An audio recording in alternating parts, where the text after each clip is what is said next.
परवेज इलाही ने असेंबली तहलील करने का इख्तियार मुझे दिया है। पीटीआई चेयरमैन इमरान खान ने एक इंटरव्यू के दौरान बताया कि वजीर आला पंजाब परवेज इलाही चाहते हैं कि असेंबली तहलील का मामला थोड़ा आगे ले जाएंगे, लेकिन उन्होंने इख्तियार मुझे ही दिया है।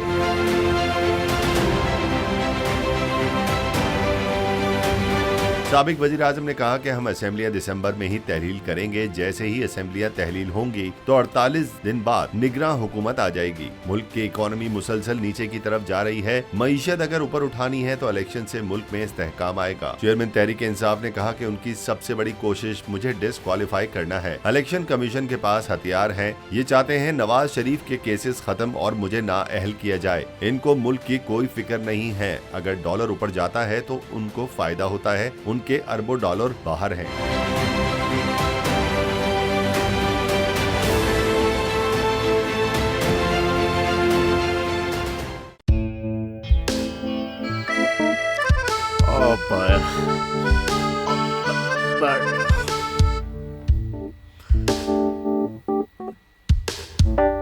इंतशार से निकलने का वाहिद हल इंतखाबात है।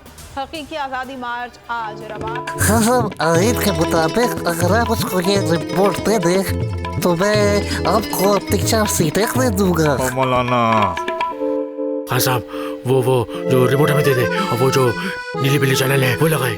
जाओ शबास। हम ऐसा टीवी देखते ही नहीं जिसका रिमोट हमारे हाथ में ना हो। और यहाँ पे कोई 2 नंबर ही नहीं चलेगी।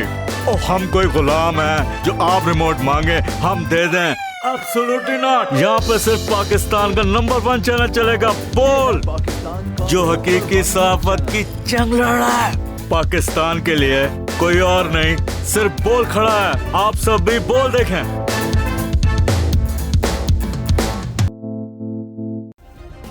सब्सक्राइब करें और बेल दबाएं ताकि कोई खबर रह न जाए।